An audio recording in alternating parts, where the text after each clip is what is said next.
Bom dia, meninas, tudo bem? Eu não sei se falo no meio, mas eu não estou conseguindo escutar. Vocês conseguem? Eu também não estou escutando, gente.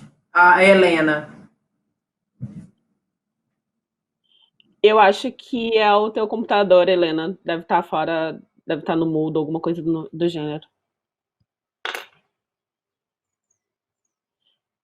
Tenta tirar o fone do computador e usar o alto-falante do computador direto, de repente.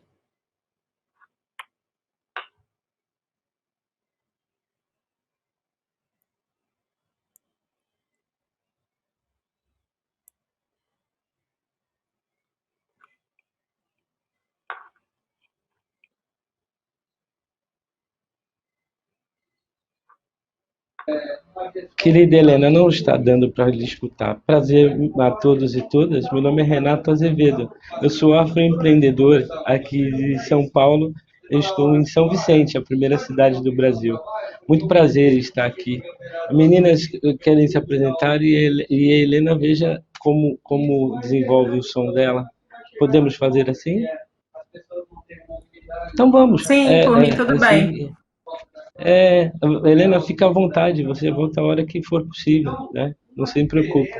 E eu acho que a gente está para falar aqui do afronegócio, né? Do afromercado e do que ele se desenvolve na potência que é no Brasil e até no mundo, né, meninas? Muito bom dia. Bom dia. Bom, eu sou Aldrin Flor, eu sou gaúcha, sou fundadora da Mais Afro, que é uma plataforma criada para dar visibilidade para afroempreendedores e afroprofissionais. É um prazer estar com vocês no festival para a gente falar sobre uma cidade criativa para além do empreendedorismo branco, né? E entender como a arquitetura, o afronegócio e o nosso empreendedorismo podem andar juntos. Bom dia.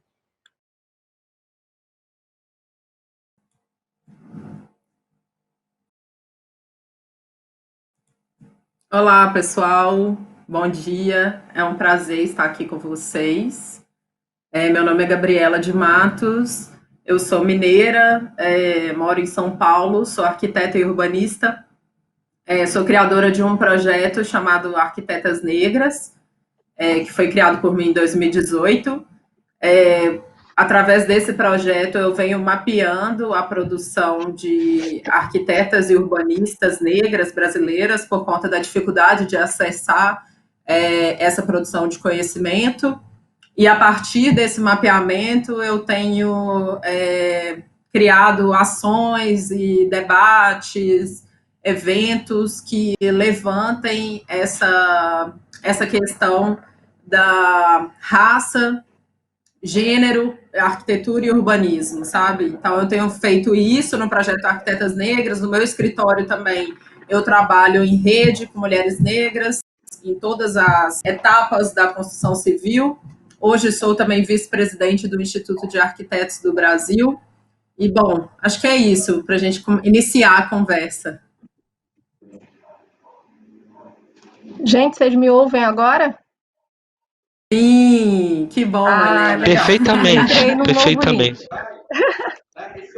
A produção mandou um novo link. Gente, desculpa, essas coisas acontecem. Renato já se apresentou, Gabi também, Aydre, você também já se apresentou? Bom, então, abrindo novamente, né, falando, não abrindo novamente porque já está aberto, a ideia é que seja uma conversa, então é bem legal se vocês puderem participar. O tema de hoje é cidade criativa para além do empreendedorismo branco, né? A gente sabe que o empreendedorismo branco, ele domina muitas vezes o protagonismo da inovação, muitas vezes ele domina o protagonismo da criatividade, mas a gente sabe também que a maioria dos empreendedores criativos nesse país é a população negra.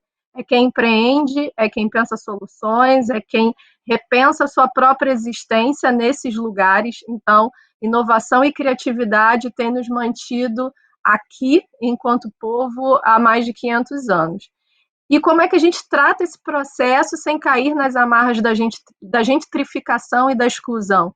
Como é que a gente pensa o empreendedorismo enquanto solução, como é que a gente pensa políticas públicas que atravessem, como é que a gente pensa em empreendedores, como é que a gente pensa em startups, e é um pouco desse bate-papo que a gente quer ter aqui com vocês. E eu queria começar com a Gabi, né, falando um pouco sobre, já que a gente está falando de cidade, como é que a gente pensa cidades, como é que a gente pensa nesse lugar racializado de espaços de circulação, de uma cidade acessível para todas as pessoas, e aí a gente pode falar de acesso aos serviços, a gente pode falar de acesso ao lazer, a gente pode falar de uma estrutura que em todos os seus códigos diz a quem ela pertence. Né? E quem pensa essa cidade, Gabi, se você pudesse falar um pouquinho aí para a gente. Helena, bom, de cara eu já posso te falar que não são arquitetas e urbanistas negras que pensam essa cidade. Essa cidade, ela sempre, historicamente, ela foi pensada majoritariamente por homens brancos, então essas dificuldades que a gente tem de mobilidade, de acesso, enfim, tudo isso que a gente sente, principalmente enquanto mulher negra na cidade, elas são resposta a esse planejamento que não tem o protagonismo negro nele, né? Assim, as pessoas negras, elas entram como um objeto de estudo, né? Mas não entram como pessoas que podem pensar esse espaço e contribuir, né, para as transformações que precisam acontecer nessa cidade. Então, essa é uma questão muito, muito complicada e que, inclusive, é pauta nesse projeto que eu tenho, que é o projeto Arquitetas Negras, porque a gente é invisibilizado na graduação, depois no mercado de trabalho e nesses espaços também de tomada de decisão, né? Então, é bem óbvio que o retorno, que o resultado seja esse resultado onde a gente não se enquadra, né? Onde a nossa realidade não é colocada, a nossa perspectiva não é colocada. Então, eu sempre falo assim que, por sermos mulheres negras, principalmente mulheres negras, e por estarmos nessa base da pirâmide, né? Como a própria Angela Davis fala, quando a gente movimenta a estrutura toda. Eu sempre falo da necessidade da gente ter mulheres, tanto nos espaços políticos, né? Que também são espaços que, por serem políticos, eles estão construindo, desenhando a cidade, quanto nos espaços técnicos de discussão, de debate, enfim, em todos os lugares. Essa é uma pauta que eu venho levantando que é muito cara para mim, sabe? Bom, e é interessante a gente pensar, né, de como é que essa cidade é construída, né, a partir de quem. E queria também, Renato, você está aí, que você pudesse, né, pegando esse gancho da Gabi, né, de como é que a gente pode, né, enfrentar crises e incertezas com criatividade construtiva, né? Como é que a gente pensa uma cidade que necessariamente passa por lugares de você deter os meios de produção ou não, né? Mas minimamente você ter acesso às questões econômicas. Como é que a gente linka isso à questão do empreendedorismo? Se a gente pensar que a gente está num país onde a maior parte dos empreendedores são negros, como é que a gente faz essa roda girar? Né? O que falta? Como é que a gente alavanca empreendedores, né? O afroconsumo. Você pode falar um pouco da tua experiência e da tua vivência?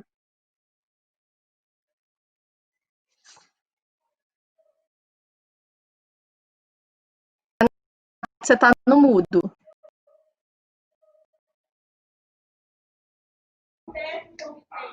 Quinze anos de trabalho com 15 anos com trabalho de afroempreendedorismo me deu duas certezas. Primeiro, o racismo é potente demais se a gente não entrar na política pública, e a gente tem um problema muito sério de decolonialismo para enfrentar.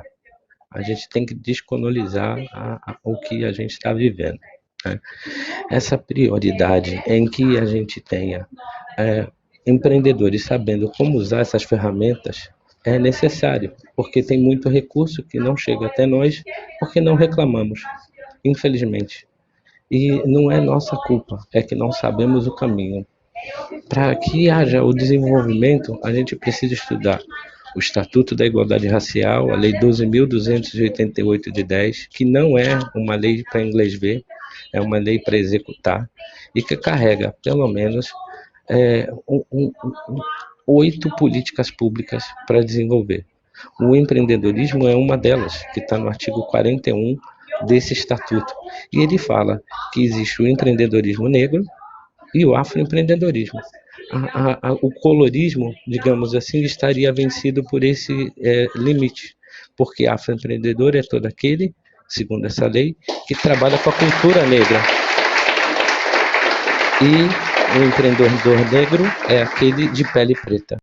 Então fica nítido pelo Estatuto da Igualdade Racial quem deve ser mais atendido.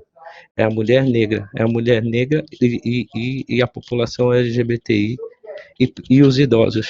As crianças serão cuidadas por todos nós, porque elas já têm prioridade. É importante que a gente entenda qual é o momento que estamos vivendo e essas políticas públicas têm que ser quanto mais entendidas para facilitar o mercado. O mercado preto existe, é forte e representa 24% do PIB. Está 1,7 trilhões de reais. E a gente tem que usar isso como força e como potência.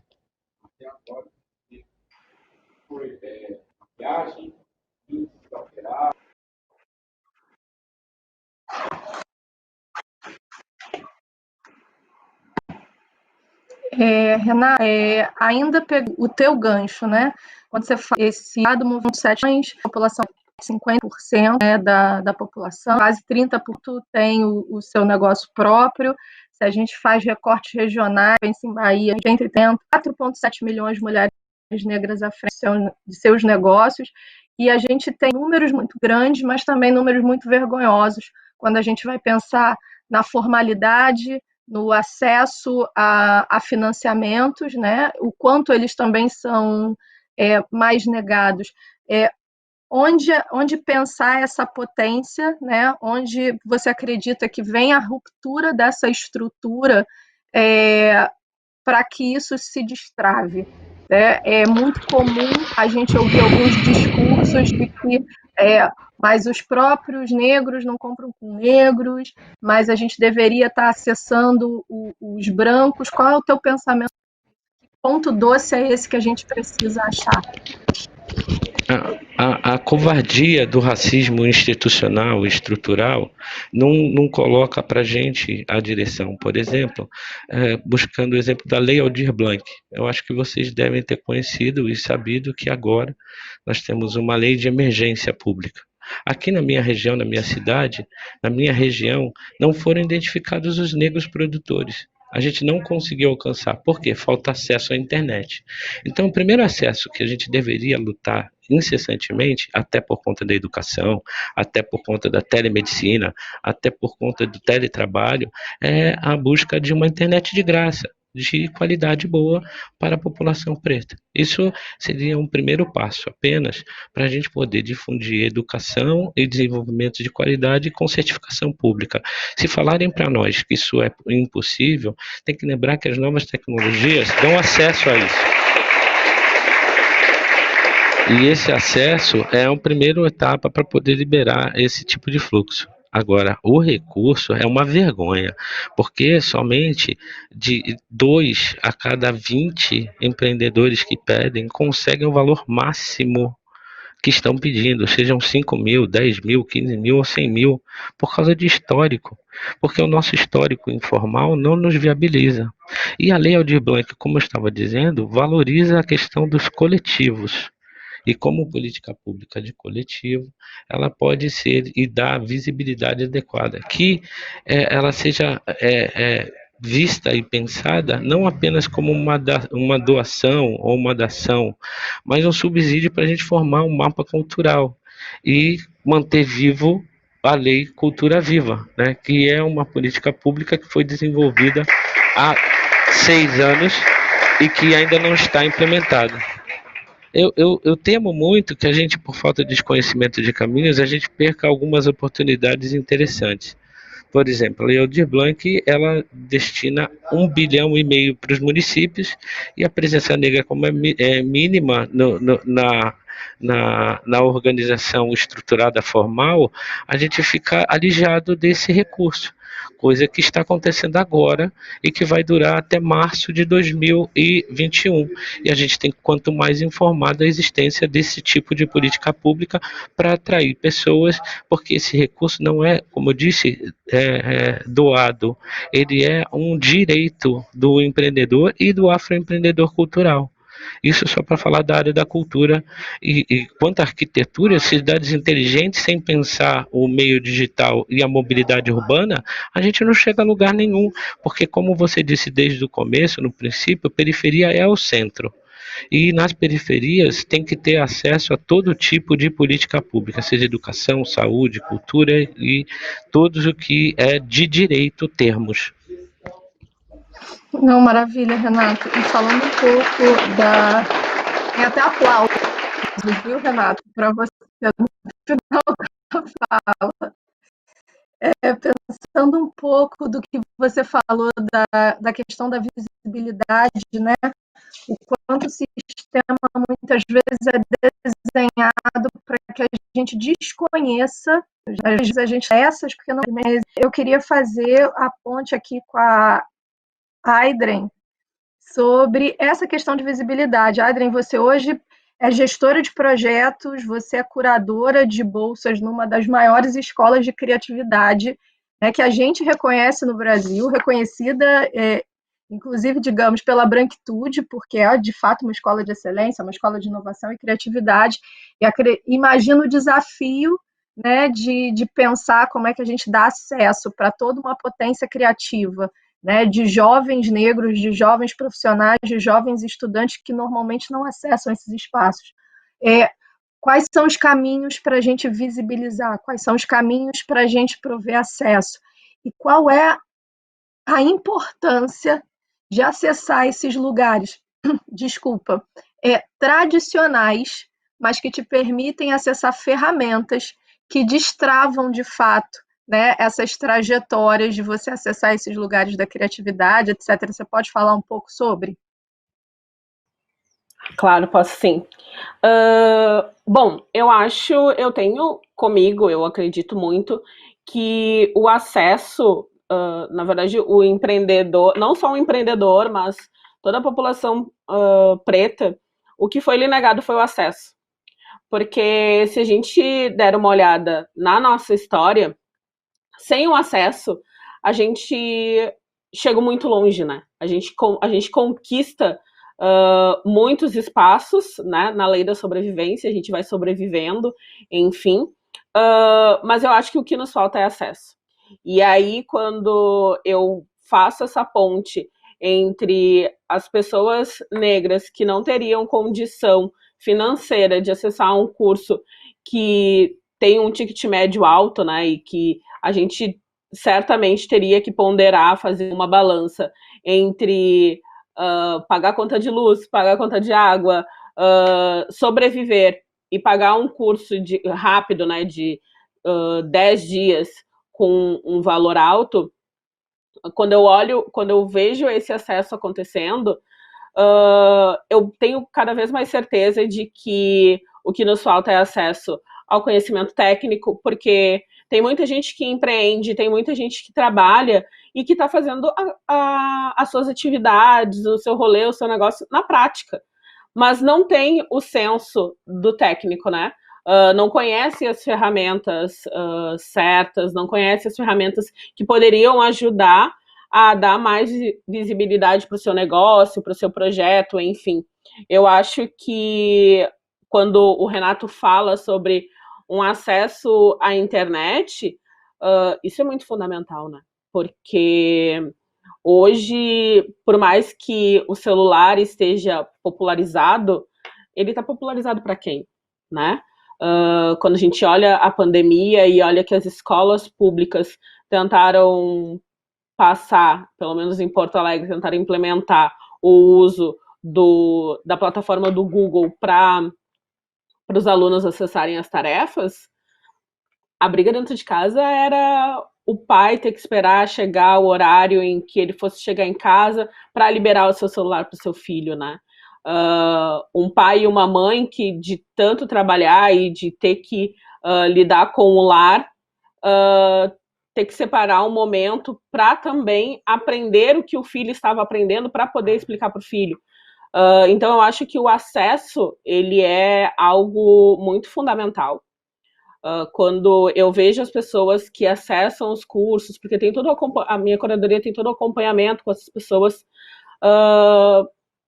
é outra história, sabe? O negócio, o propósito, porque eu não faço a seleção só de pessoas que são profissionais, eu faço seleção também de pessoas que participam de coletivos, enfim. O propósito, ele dá uma potencializada. Por quê? Porque eles têm acesso a ferramentas que eles não conheciam, né? Porque a criatividade e a inovação é uma característica do nosso povo. E quando a gente fala em inovação, não necessariamente está ligado à tecnologia e não necessariamente a gente tem que ter muito dinheiro para ter acesso à inovação. Nós somos um povo inovador, né? Nós viemos do continente africano, que é a base mãe da inovação, né? E eu acho que quando a gente olha essa inovação, nos foi contada que não é nossa, né? Que a gente precisa ter muito dinheiro ou necessariamente estar ligado à tecnologia, que também é outro momento em que a gente vai ter que ter um papo sobre isso, mas em que fala que a gente precisa ter acesso ao dinheiro para a inovação. E muitas vezes, quando a gente chega dentro de uma escola como a Perestroika e tem acesso a ferramentas, isso é desmistificado, né? Porque as ferramentas que a gente apresenta não necessariamente precisam da tecnologia, mas com a nossa falta, enquanto população preta, de acesso ao conhecimento técnico, a um mercado que dê a oportunidade de a gente ter experiência, da gente errar, da gente acertar, da gente crescer, né? Evoluir enquanto profissionais, enquanto empreendedores, isso acaba que a gente não incorpora no nosso dia a dia, né? E a gente não consegue, tecnicamente, evoluir com os nossos negócios por falta de conhecimento técnico e não de conhecimento prático. Porque hoje, se eu chegar, com certeza, na periferia e conversar com uma mais velha, ela tem várias coisas para me ensinar da experiência dela, que a gente poderia colocar num livro e transformar isso em um conhecimento técnico de longe, assim. Então, eu acho que... Ai, tá caindo meu fone aqui. Eu acho que o acesso, ele é algo fundamental para a nossa população e que quando a gente... Daí eu acho que a Gabi falou mais um pouco sobre isso. Quando a gente olha para a arquitetura, ele também nos dá, não nos possibilita esse acesso, né? Onde estão as grandes escolas? Onde estão os grandes centros, né? Os grandes centros, entre aspas, para a gente aprender, para a gente ter contato, para a gente poder experienciar, para a gente poder errar. Eles não estão na periferia, né? Eles estão bem longe. E quando um preto se arrisca a ir para esse outro lado, ele tem toda uma entrave, né? É 1 hora de ônibus, não sei quanto tempo de transporte, de metrô, seja do que for. São vários fatores que fazem com que desista ou que eles pelo menos têm um peso que é nos fazer desistir, né? E então isso também complica e acaba dificultando o acesso em massa da nossa população ao acesso ao conhecimento e a tudo, ao mar de coisas que a gente não conhece tecnicamente, mas que se a gente for entrar dentro da periferia, se a gente começar a conversar, tem muito mais velho que sabe a técnica com os pés nas costas, né? Helena, você me permite fazer um link à fala da Audrey? Claro, na verdade a gente já ia te puxar, porque eu acho que é super complementar. Vai lá, Gabi. Sim, é porque eu achei incrível o que a Audrey colocou, porque a gente entende que existe uma desarticulação proposital, né, que acontece com a população negra desde que nossos ancestrais vieram trazidos e escravizados para cá. Essa desarticulação, ela é fundamental para que o racismo consiga ter uma potência, né, que ele consiga se estruturar, né, socialmente, economicamente, enfim, inclusive geograficamente. Então, quando a gente sente que a cidade contemporânea, ela ainda reflete muito aquela lógica casa grande e senzala, né, onde a casa grande tem todos os privilégios, né, que a gente pode encontrar no centro hoje, como a infraestrutura urbana que privilegia toda uma qualidade de vida, né? Privilegia o acesso à educação, privilegia o acesso à cultura, privilegia o acesso à estrutura sanitária, sabe? Então, ou seja, a saúde e etc. E aí a gente vê a periferia como sendo um lugar onde não é porque falta verba para trabalhar a infraestrutura na periferia, ou porque o projeto urbanístico é somente ruim. Não é isso. Essa desarticulação, ela precisa acontecer, né, para o racismo conseguir atuar, né?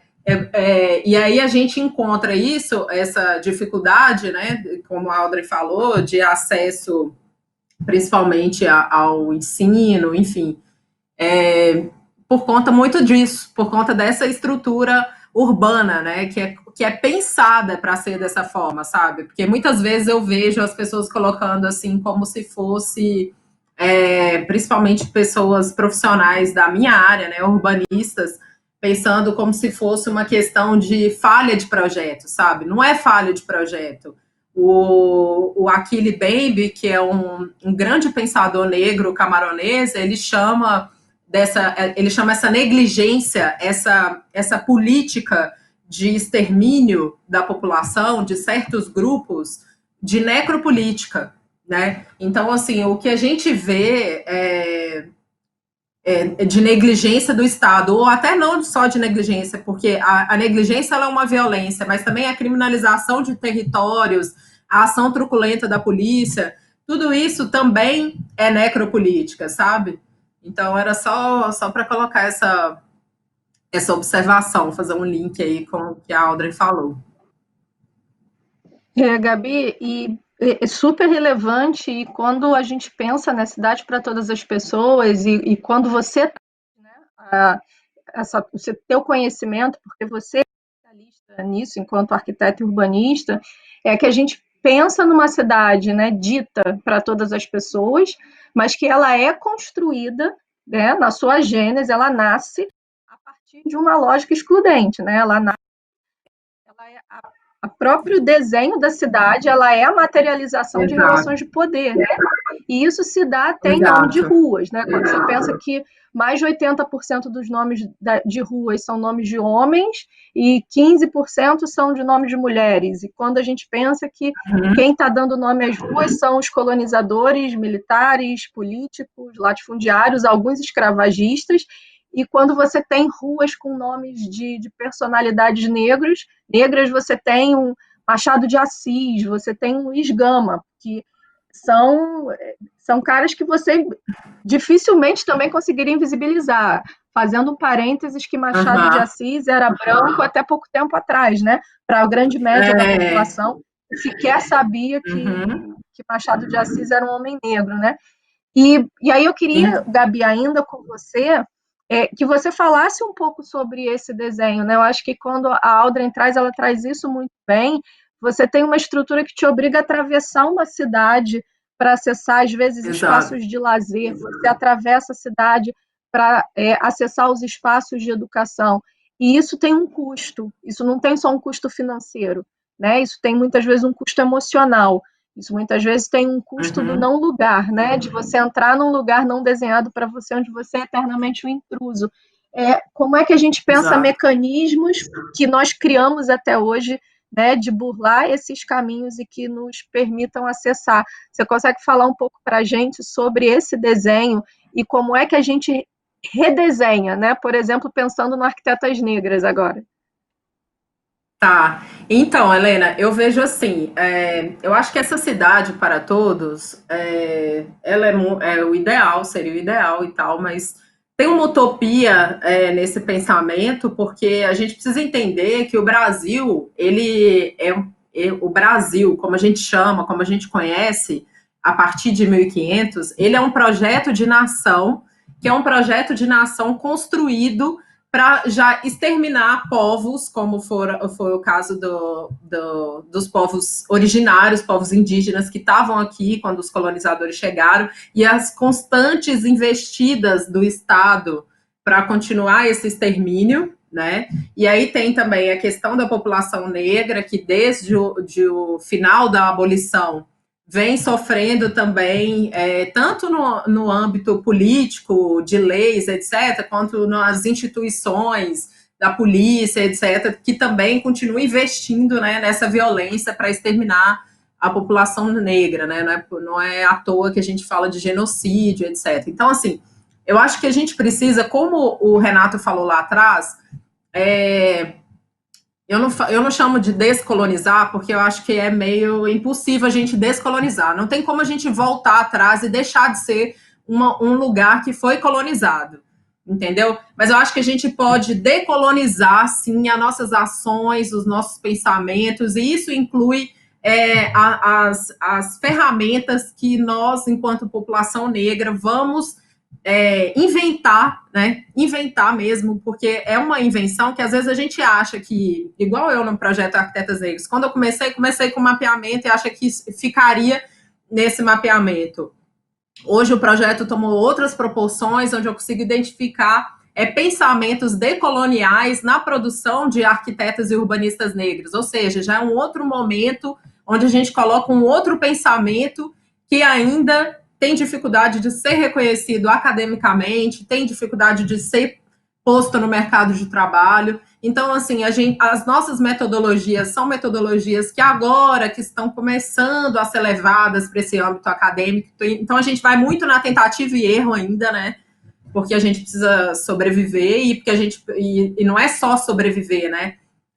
Ter uma qualidade de vida e deixar também um legado para as gerações que vão vir posteriores, assim como o movimento negro vem fazendo desde sempre no Brasil, né? E nós somos hoje fruto, né, desse trabalho todo que foi feito. Então, eu acredito muito nas tecnologias e nas inovações, como a Audrey trouxe, do nosso povo, né, que sempre foram que fizeram com que a gente sobrevivesse aqui, sabe? Assim, eu vou trazer só um exemplo, assim. Por exemplo, eu conheci uma arquiteta de Nova York que estava aqui no Rio, em uma comunidade no Rio, eu não vou saber falar qual era, mas estudando as tecnologias construtivas que aquela comunidade desenvolveu para conseguir construir em morros muito íngremes, sabe? Com inclinações muito acentuantes. Então, assim, são pessoas que não estavam na academia, mas quando você vai buscar a herança, né, daquela população, os nossos ancestrais trouxeram tecnologias de arquitetura, né, e organizações urbanísticas também, né, que com eles. Então, assim, isso está presente também, né, nessas tecnologias que são feitas hoje. Então, assim, só não é reconhecido academicamente e só não é também, porque não é reconhecido mesmo, a herança da arquitetura e do urbanismo africanos não são reconhecidos academicamente. Agora a gente tem visto em algumas poucas universidades estudar essas disciplinas, sabe, que reconhecem, que se propõem a estudar essas tecnologias. E também a gente vê que a organização urbanística de muitos lugares na África, ela é muito próxima da organização que a gente entende agora como ideal, como a cidade para todos, porque ela parte dessa perspectiva já, entendeu? De incluir, entendeu? Diferente da perspectiva urbanística que veio trazida pelos portugueses para cá, que era uma perspectiva que excluía, que privilegiava somente eles, né? A branquitude. Então, assim, eu vejo isso como, assim, virar uma chave, a gente precisa virar uma chave em todas as áreas de conhecimento, e isso vai refletir também na cidade, sabe? Todo esse movimento, não é uma coisa também que o projeto urbanístico daria conta de fazer sozinho. A gente precisa economicamente ser protagonista, a gente precisa ser protagonista na academia, a gente precisa ser protagonista no mercado de trabalho, em todos os lugares, porque só quando a gente coloca a nossa perspectiva é que a gente consegue ver a mudança, né? Eu acho ótimo.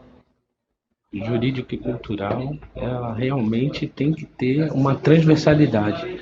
Você lembra de Tebas, né? Quando você fala sobre isso, que é um arquiteto negro esquecido pela academia.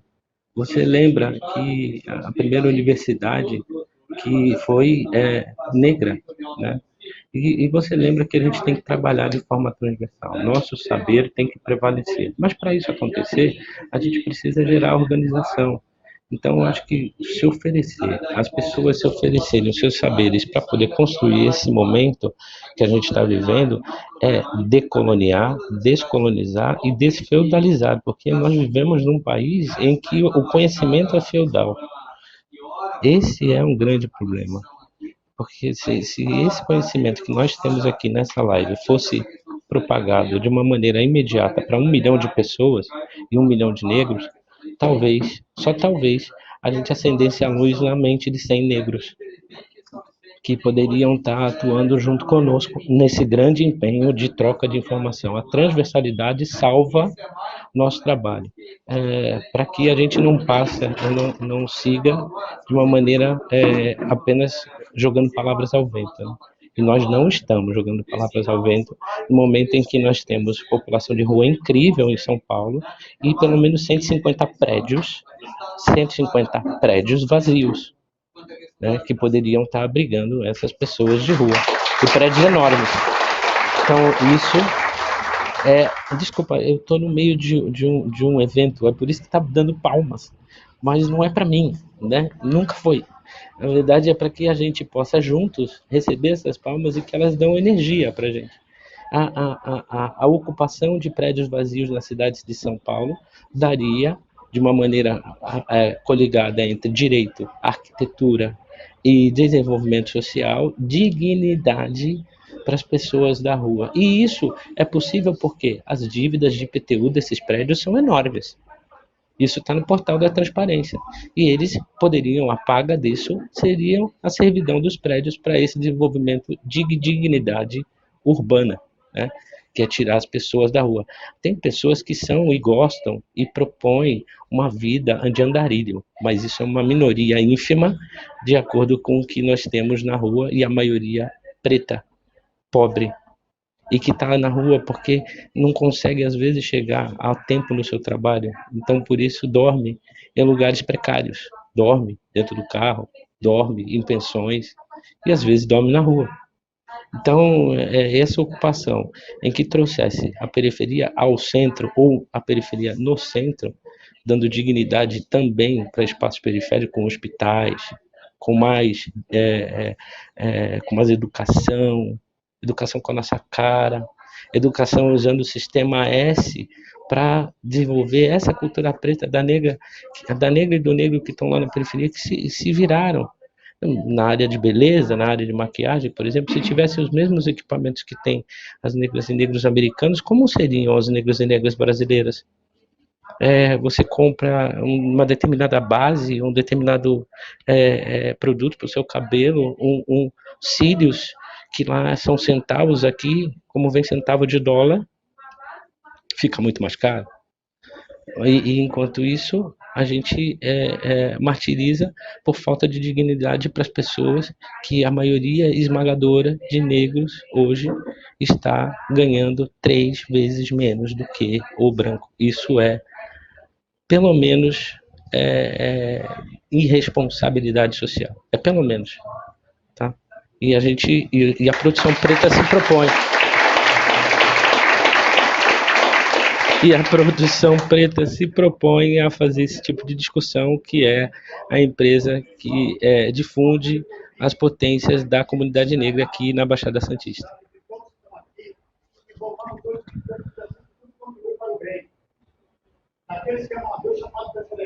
Aldrin está no mudo.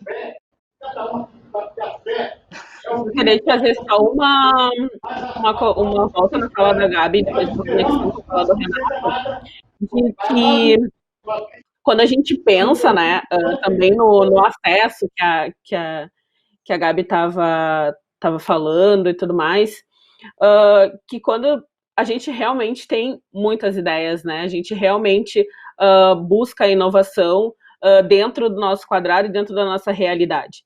E aí, a gente vê o racismo operando sistematicamente e, como é que eu dizer, muito nitidamente, quando a gente olha, por exemplo, o Uber e quando a gente olha os aplicativos de bicicleta. A bicicleta, ela já era um transporte nosso, justamente pela falta de acesso financeira da população periférica, né, a transporte público, ao ônibus, ao metrô. Então, muita gente já usava bicicleta para fazer os seus transportes, né, para se transportar, para ir de um lugar ao outro. E isso era visto como pobreza, isso era visto como uma pessoa sem posses. Hoje, com a uberização da bicicleta, é legal, é uma pessoa que pensa no meio ambiente, é uma pessoa que pensa no futuro, é uma pessoa que pensa nas suas próximas gerações, mas ela não é algo que é dado a todos. Por quê? Porque daí você tem que ter um dinheiro para ter acesso a essas bicicletas, né? E nem necessária e nem todo mundo, na verdade a maior parte da população periférica não tem acesso a essas bicicletas, porque essas bicicletas nem chegam próximas da periferia, né? Elas ficam nos bairros mais centrais e nos bairros onde passam mais pessoas. E que a gente sabe que não é, que a gente sabe que a periferia não é lida como esse espaço, né? E aí a gente vai para o mercado das bicicletas, as bicicletas encareceram sei lá quantos por cento do que era o valor de uma bicicleta antigamente. Por quê? Porque virou hype, virou moda. E mais uma vez o sistema racista está operando em relação aos nossos acessos, né? Quando a gente olha para o próprio Uber, para os serviços de aplicativo de transporte, o Uber já existia há muito tempo na periferia. Porque existiam pessoas que tinham carro, que tinham a possibilidade de ter carro, e que justamente pela falta de acesso dos táxis, os táxis não queriam levar as pessoas para as regiões periféricas e tudo mais, existiam já pessoas que usavam o seu próprio carro clandestinamente para fazer o transporte dessas pessoas. E isso, em qualquer periferia, se a gente chegar e conversar, existe essas pessoas, existe a pessoa que usava a bicicleta. E que hoje, quando a gente olha para a inovação que nos foi proposta desses novos aplicativos, ele de novo está nos racializando, ele de novo está dizendo só pode acessar isso quem tem condição financeira. E quem é que tem condição financeira na nossa população, né? É muito fácil a gente pensar isso, assim. E quando eu penso também em consumo, e aí também faz uma conexão com para além do empreendedorismo branco, que o empreendedorismo branco ele é baseado no sistema capitalista, né? A gente vive num sistema capitalista e isso é um dado, ok? Mas foram eles que nos venderam que era legal ter carro. Foram eles que nos venderam que era legal comer carne todos os dias. Foram eles que nos venderam uma série de comportamentos de consumo que hoje eles estão nos vendendo de novo como se fosse algo que não é certo. Que a gente tem que desconstruir esse comportamento. Porque carne faz mal, a gente está matando não sei quantos animais por ano. Sim, isso é um dado, mas quem é que está matando esses animais, né? Eu brinco muito que quando a gente olha, por exemplo, para um Rei Leão da vida lá de 1994, o Rei Leão, uma dos ensinamentos era tu comer exatamente o que te saciava, a tua própria produção, né? E o sistema capitalista faz o quê? Faz o contrário. Ele faz com que ele produz bastante, né? Para que tenha sempre mais produtos do que necessariamente o consumo, né? Isso foi uma construção branca. E se a gente volta a olhar para pros nossos antepassados, para o que os antepassados africanos pregavam, era justamente da gente comer a nossa própria produção, né? O que a gente faz, o que a gente colhe, enfim. E aí tem todo um outro rolê que a galera tá levando isso como se fosse um ensinamento branco, e não é. E aí, quando eu olho para isso, eu faço muita conexão com o que o Renato falou, de a gente ter uma estratégia, né? De a gente pensar estrategicamente. Porque, e mais uma vez, é a falta de acesso. Porque quando a gente tem o conhecimento das leis que nos são benéficas, né? Dos direitos que a gente tem garantido por lei, os conhecimentos técnicos, a gente tem até mesmo o conhecimento de como o sistema opera, porque é importante isso. Eu acho que quando a gente consegue entender como o sistema racial ele opera, a gente consegue pensar estrategicamente em relação a ele, né? Eu acho que isso nos falta. E aí, quando isso nos falta, faz com que seja mais difícil eu conhecer o projeto da Gabi, seja mais difícil eu conhecer o trabalho do Renato, seja mais difícil eu conhecer o trabalho da Helena. Por quê? Porque a gente não está conectado por falta de acesso. A gente não está conectado porque o sistema ele é construído para que a gente não se conecte, para que a gente não se conheça, para que a gente não se veja. E aí entra todo um rolê de não se conhecer. Se a gente não se vê, a gente acha que a gente é único, a gente acha que a gente não tem força, a gente acha várias coisas que é o sistema que impõe a gente, né? Então, eu acho que é muito importante a gente entender como é que o sistema ele é criado, como ele opera e o quanto que nós, enquanto pessoas que existem e, de certa forma, dentro das suas comunidades, só por existir já são representatividade, a gente pode ajudar, né? A gente pode auxiliar nessa conexão, nesse conhecer, nesse estar junto, nesse estar em troca, né? Porque hoje, graças à pandemia, graças, entre aspas, a gente está se conectando, a gente está se conhecendo, mas se esse festival fosse presencial, talvez a gente não conseguiria se conhecer tão rapidamente, ou eu conheceria vocês num outro momento, né? Se eu tivesse em São Paulo, ou no Rio, ou por algum outro advento, né, presencial. Audrey, acho que muito perfeito a tua colocação, da Gabi e do Renato, né? Desde a gente pensar em rede até a gente pensar como que hackeia esse sistema. Eu acho que você trouxe um ponto aqui muito fundamental sobre a questão do existir, né? Porque a existência, muitas vezes, ela é negada por conta da invisibilização, né? Se você não aparece, você não existe. É a grande problemática da universalização das questões, né? Quando a gente fala de todas as pessoas, quando a Gabi falou nessa falácia de uma cidade para todos, que todos, né? De que todos estamos falando. Quando falamos de todas as pessoas, não necessariamente eu estou incluindo pessoas negras. Quando eu falo de todas as mulheres, não necessariamente eu falo de todas as mulheres negras, porque nossas pautas e nossas agendas e nossas demandas são muito diferentes. E todas as vezes que eu não evidencio isso, se esse problema não é... Se eu não evidencio, o problema não existe. Se ele não existe, eu não preciso agir sobre ele, né? Então, eu acho que a gente tem um caminho aqui de repensar as nossas conexões e potências para que a gente crie os nossos sistemas e mecanismos, porque isso a branquitude não vai dar para a gente, né? Já sabemos disso. Renato falou, há 15 anos nessa jornada, há 15 anos trabalhando com isso e pensando políticas públicas, que é um lugar que ainda é mais difícil da gente acessar. A iniciativa privada minimamente começa a olhar, quando o Renato traz o dado de 1,7 trilhões de consumo, minimamente a gente tem uma iniciativa privada que consegue olhar, ainda com dificuldades, ainda com limitações, isso fica muito evidenciado na própria publicidade, né, quando não vemos os nossos corpos representados e quando não vemos as nossas narrativas representadas, porque não é só uma questão de corpo, é uma questão de corpo, é uma questão de narrativa, né? Uma questão de códigos, de símbolos e de protagonismo. mas a iniciativa privada ainda começa a dar alguns passos nos próprios editais, nos financiamentos, nas estratégias específicas para a população negra. Apesar, eu estou no mercado corporativo e eu sempre falo, não deveria existir uma estratégia específica para a população negra, porque a população negra não é nicho.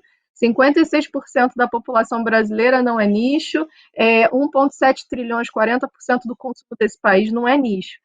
Mas ainda assim, damos alguns passos. Mas quando a gente pensa na estrutura pública que está pensando políticas, e políticas essas pensadas por quem?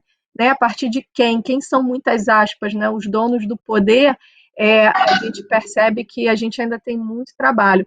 E aí eu queria fazer muito link com o Renato sobre isso, mas eu queria pegar um gancho aqui, Audrey, no que você falou, quando a gente pensa na massificação de consumo, né? O quanto os nossos saberes, o quanto as nossas criações, o quanto as nossas inovações, em algum momento são cooptadas, né? Porque é isso que acontece, elas são cooptadas e elas são transformadas num produto ou serviço que depois vão ser nos vendidos como inacessíveis, né? Inicialmente, e depois que eles se tornarem acessíveis, eles começam a nos ser negados. Né? E aí a gente pode falar de plástico, a gente pode falar de consumo de carne, e eu sou mãe, né, de uma menina de 6 anos, e eu lembro bem que no início da minha maternagem, eu comecei a ouvir falar sobre creches parentais em alguns grupos feministas que eu participava, e isso era uma super discussão, porque era algo muito inovador e disruptivo, né? O que eram as creches parentais? Ao invés de você colocar seu filho ou sua filha numa creche, né, seja pública ou seja privada, você monta uma rede de famílias onde cada família fica responsável durante alguns dias na semana por aquele grupo de crianças. E aí eu falei assim, o nome disso é creche parental, vocês batizaram isso de creche parental, porque eu fui criada assim. Minha mãe foi criada assim, minhas primas e meus primos, era aquilo, alguém saía para trabalhar, você deixava a criança com a tia, com a vizinha, passa o olho, alguém fazia a refeição, dava comida, o outro dava banho, e aí todo mundo vira tia, todo mundo vira madrinha. No final do dia você não sabe quem é o filho biológico e quem é o adotado, porque você tem uma rede de cuidados. Né? Foi assim que a gente cresceu. E aí alguém envelopou isso. Tem até provérbio, né, Leila? A gente precisa de uma aldeia para falar disso. É isso, são os nossos saberes ancestrais envelopados, né, de uma forma que ele se torna consumível e em algum momento inacessível. Helena, Fala, Renato. Nem tão ancestral assim.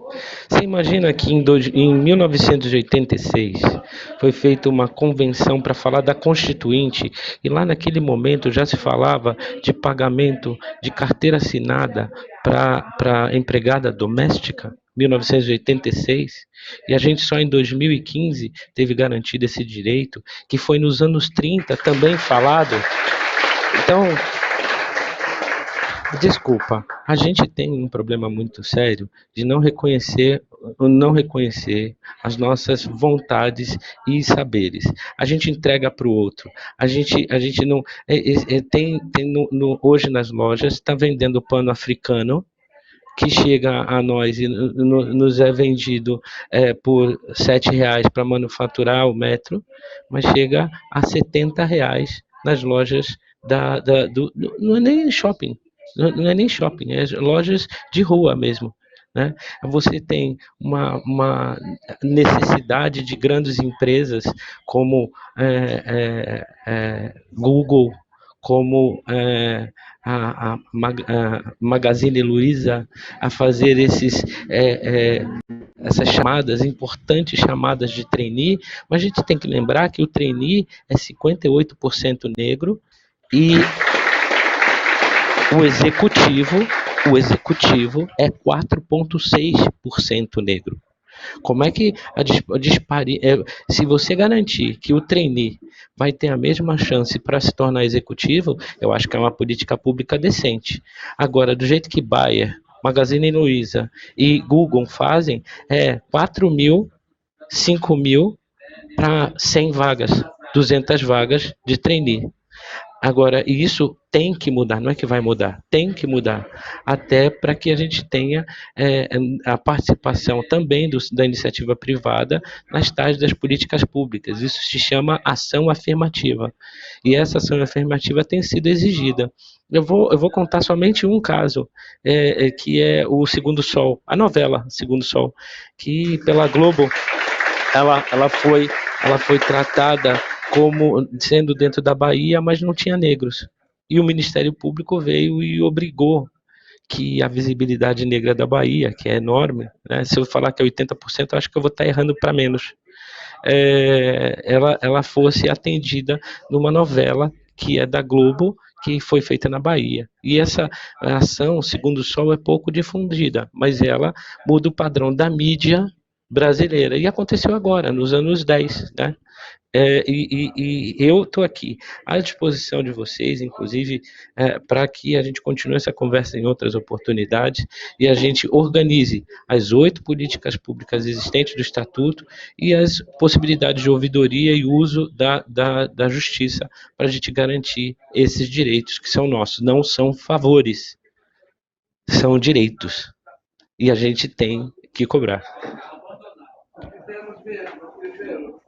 Eu acho muito acertado, Renato, quando você traz mesmo esse ponto de que muitas vezes a gente entrega, né, o nosso capital intelectual, as nossas inovações, aquilo que a gente tem produzido para esse país não teria sido construído, né, se não fôssemos nós. E aqui eu vou deixar uma pergunta, na verdade não é uma pergunta, é uma reflexão aberta para quem quiser construir em cima. E eu acho que quando a gente pensa a criatividade, a gente precisa pensar nesses atravessamentos raciais que delimitam esses espaços de reconhecimento. E a gente precisa, eu acho que é uma mensagem para a gente, começar a nos reconhecer e a nos valorar e a nos valorizar, entendendo que a branquitude não fará isso pela gente. E eu acho que tem umas provocações interessantes, quando a gente pensa que usualmente, né, produção artística feita por brancos, eles são artistas, né? Quando feita por pessoas negras, elas são artesãs. Nenhum demérito a ser artesão, né? É só nenhum, até porque o artesanato ele é uma superprodução artística, mas é sobre naming, né? É sobre nome, é sobre como é que essas construções que hierarquizam produções de conhecimento elas atuam. Então, muitas vezes, eu reconheço como artesão, mas a estrutura chama de artesanato talvez um estágio anterior ao artístico. Então, talvez o nosso papel seja ressignificar isso, mas o meu ponto muitas vezes a produção artística de uma pessoa negra é artesanato e de um branco é artista. É o frila, né? Assim, brancos fazem frila, né? Negros às vezes faziam biscate. Eu lembro... A produção preta de um negro, de uma negra, é uma joia. Eu concordo, Renato. Eu acho que é isso. Joia. A gente precisa se apropriar desses lugares da ressignificação desses nomes, né? O que é o freela, né? O que é o freelance? É uma pessoa que trabalha por um período de tempo, e antigamente era biscate, talvez as nossas famílias, os nossos mais velhos ainda reproduzam isso como biscate, um trabalho menor, né? Então, essas estratégias de apropriação. O que é o mototáxi, gente? Eu moro no Rio de Janeiro, que tem uma geografia, né, de mar de morros, a gente tem uma geografia de praia e morros. O que é o mototáxi, não uma solução logística? Né? O que é o mototáxi que nasce para pegar as sacolas de mercado da tia que está subindo, que precisa subir o morro, e você consegue caminhar, né, por ruas estreitas e por vielas? O que não são, né, mulheres que trabalharam em algum momento hoje, quando você olha os números, né, das mulheres que são chefes de família, né, mas que são líderes das suas famílias, se isso não é a realidade da população negra desde sempre. Né? Então, a gente precisa sim, como disse Renato, e como bem disse a Gabi Alder, de se reapropriar desses lugares para que a gente pense nas nossas potências e nas nossas alternativas, né, de suplantar, né, de burlar esse sistema que, acredito eu, não vai nos dar esse espaço esse que a gente precisa reconhecer que já é nosso e que a gente precisa de apropriação. Então, eu queria deixar aqui meio livre para cada um ir fazendo agora as suas considerações, que a gente está caminhando para o final. Dá tempo de contar uma historinha rápida, então. Eu queria lembrar daqueles que cuidavam das irmandades negras e que nessas irmandades trabalhavam para poder angariar recursos para a libertação de escravizados. Houve, durante muito tempo, a busca de quem é que devíamos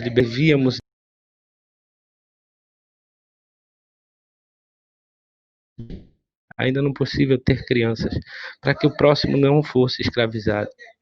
O salário ainda é uma forma de escravização. O salário ainda é algo que está presente na nossa vida como um sistema, mas temos que propor a solução capitalista, porque vivemos dentro disso, transformando esse espaço em mais produtividade, mais opções entre nós, entre os negros. A gente precisa construir essa rede e essas tecnologias de rede passam pela mobilidade, pela construção de arquiteturas, inclusive eletrônicas, e principalmente pela confiança, que deve ser a palavra de ordem entre nós e ser mantida e se tornar coerente. Eu acho que é isso que é o mais importante. Eu deixo aqui o meu grande abraço. A possibilidade de viabilizar essa conexão foi incrível. Muito obrigado, senhoras. Muito obrigado, senhoritas. Muito obrigado, senhores. Muito obrigado, moços e moças. E vamos tentar fazer com que essa conexão se torne mais recorrente. Forte abraço. Obrigada, Renato. Gabi, seus pontos, né? Algumas considerações finais, o que você acha? E depois seria interessante também, você tem um livro, né? E seria legal se a gente também pudesse falar dele. Sim, então eu vou começar pelo livro. O livro, ele foi fruto de um projeto, né, chamado Negras Potências, que era uma parceria do Instituto Coca-Cola, Fundo Baobá e Benfeitoria. Exato, esse aí que está mostrando. Ele foi um livro, não foi a primeira ação do projeto Arquitetas Negras, porque o livro surge, na verdade, a ideia do livro surge a partir do mapeamento. O mapeamento, como eu disse anteriormente, eu comecei a fazer em 2018, hoje ele consta quase 500 arquitetas negras mapeadas em todo o território nacional. É importante ressaltar que o Conselho de Arquitetura e Urbanismo ainda não faz recorte racial no momento que a gente se inscreve, então o nosso mapeamento hoje, ele é a base de dados que a gente tem sobre mulheres negras na arquitetura, e agora a gente está caminhando também para fazer um mapeamento de arquitetos negros. Então, enfim, ele serve como base de dados, ele serve como rede de apoio, ele tem um impacto econômico, porque a gente também, me fugiu a palavra agora, mas a gente passa o contato de arquitetas negras no Brasil todo, a gente recebe pedido, indicações de contatos para prestação de serviço de arquitetas negras, então hoje a gente tem essa base de dados. Também estamos atuando institucionalmente, porque estamos nessa gestão na diretoria do IAB, que é a Instituição de Arquitetos do Brasil, uma instituição que faz 100 anos no ano que vem, então é muito importante a nossa presença também na diretoria hoje, levantando as nossas questões. Esse livro foi construído com textos de 13 arquitetas negras, não foi escolhido por mim, eu montei uma curadoria, e nós selecionamos, fizemos uma chamada aberta, então nós selecionamos 13 textos, e esse livro eu chamei de Manifesto da Arquitetura, produzida por mulheres negras no Brasil, porque é a primeira publicação que faz essa compilação, e não somente os textos, né? Todo o processo do editorial do livro foi construído 99% por mulheres negras. Então, assim, eu considero isso um ganho incrível. Ali na foto que a Helena mostrou, teve o lançamento do livro, foram 2 dias de evento no Sesc Pinheiros, onde a gente fez mesas de debate, trouxemos arquitetas pioneiras, arquitetas que estão atuando na contemporaneidade, fizemos aqui nessa foto uma maratona de projeto, que é uma ação muito comum de acontecer na arquitetura, né, onde a gente fica ali durante um período fazendo o projeto, um período intenso fazendo um projeto, e depois a gente entrega ao final desse período o resultado do projeto. Então foi montada uma banca de somente pessoas negras, isso é muito inédito, e também as pessoas que estavam participando do concurso também eram mulheres negras, né? Aí algumas das mulheres que estavam no final do primeiro dia, tinha arquitetas negras do Brasil inteiro, a gente conseguiu, com o apoio do SESC, trazer arquitetas de Salvador, de Goiás, Brasília, enfim.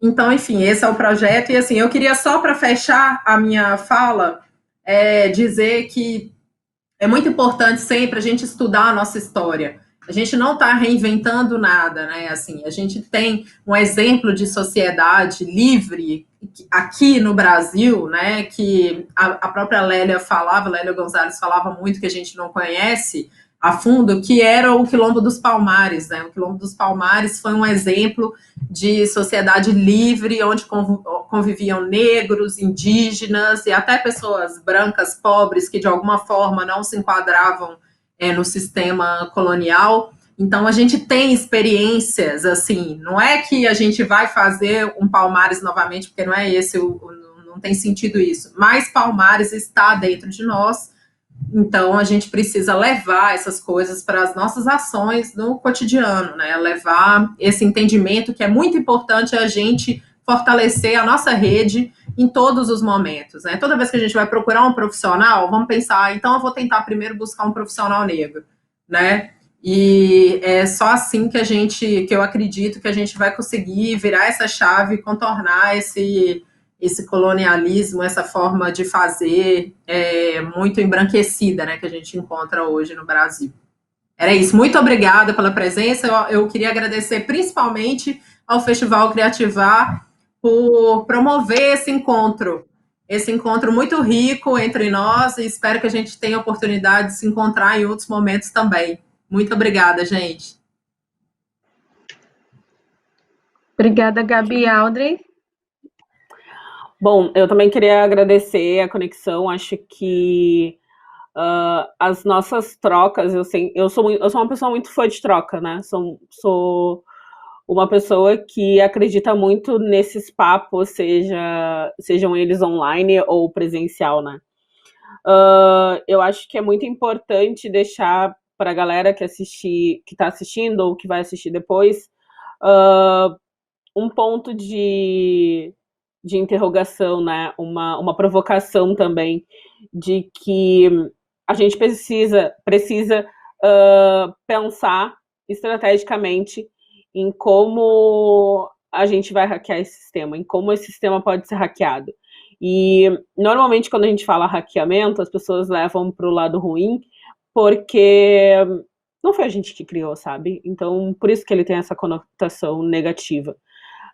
Mas quando a gente coloca o olhar preto sobre a palavra hackeamento, a gente constrói uma narrativa de defesa, a gente constrói uma narrativa de construção de sobrevivência, não só para a gente, enquanto pessoa, CPF, mas também enquanto coletivo, enquanto população. E quando a gente pensa em uma cidade criativa para além do empreendedorismo branco, não tem como a gente não perpassar por todos os assuntos que a gente passou por aqui e muitos outros que não caberiam nessa live, né? Então, é muito importante a gente saber o quanto que a nossa história, como a Gabi falou, ela é rica, né? E a gente precisa conhecer a nossa história para conseguir entender como esse sistema opera e para conseguir entender como que a gente pode hackear esse sistema e construir uma estratégia que dê certo para muitos de nós, né? Eu deixo os meus contatos, fico aberta a qualquer pessoa que queira entrar em contato. O meu arroba é mais.afro. E foi um prazer dividir esse painel com você, Helena, com a Gabi e com o Renato. Eu aprendi, eu saio daqui com mais conhecimento, porque eu acho que é isso, né? Quando a gente se reúne, quando a gente troca, a gente tem a oportunidade de ter conhecimento de saberes que a gente não tinha sido apresentado antes. Muito obrigada. Gente, super obrigada. Obrigada, Renato, Gabi, Aldrin. Agradecer também a organização do Criativar por nos ter cedido o espaço, por ter nos chamado para falar das nossas narrativas e das nossas histórias em primeira pessoa e não como objeto de estudo. Isso é bem importante.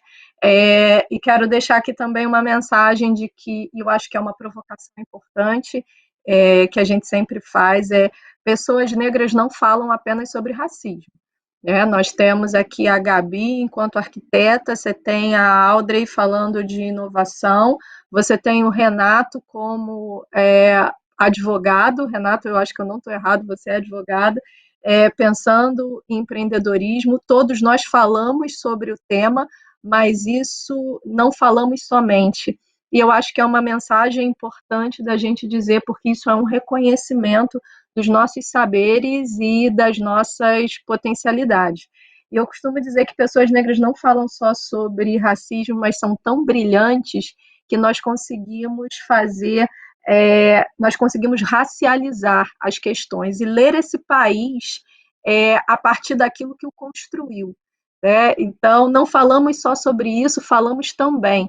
E conseguimos falar porque somos as pessoas que estão nesse lugar e que conseguem entender que as questões raciais atravessam todas as relações construídas aqui, desde a cidade que está sendo construída e pensada, até os sistemas econômicos, que normalmente excluem, e que estão aqui pensando, como bem disse a Aldrin, como é que a gente vai hackear esse sistema e criar redes que nos fortaleçam cada vez mais para que nós e os nossos que virão acessem o que a gente chama de plenitude de vida.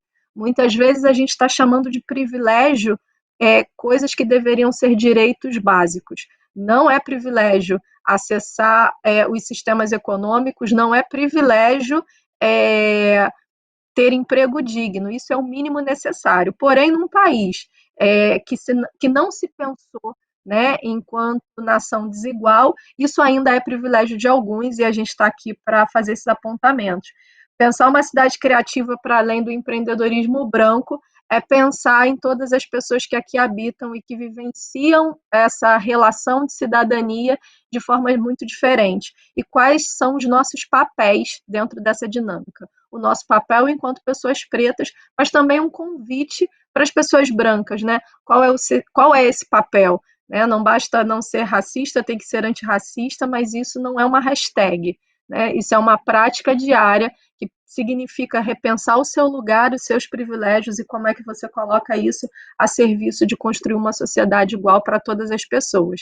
Bom, para fechar, fica aqui o convite para quem está assistindo a gente participar. São 40 painéis, tem temas incríveis. Vamos pensar inovação, vamos pensar criatividade, vamos racializar também esses pensamentos para que, de fato, ele consiga trazer quem, nesse país, é o povo mais criativo, mais inovador e mais potente, porque existir já é, nesse país, sendo uma pessoa preta, não é só um ato de resistência, é muita inovação, é muita criatividade, porque estar vivo aqui, a gente está aqui, Renato, Gabi, Audrey e eu estamos aqui contrariando as estatísticas, Então, fica o convite para pensarmos um novo mundo possível, mais criativo, mais inovador, mas que seja para todas as pessoas. E isso, obviamente, inclui as pessoas negras, pretas desse país. É isso, gente. Super obrigada. Obrigada aí para a produção. E aproveitem a programação ao longo do dia. Tchau. Obrigada. Tchau, tchau. Obrigada, gente. Tchau, gente.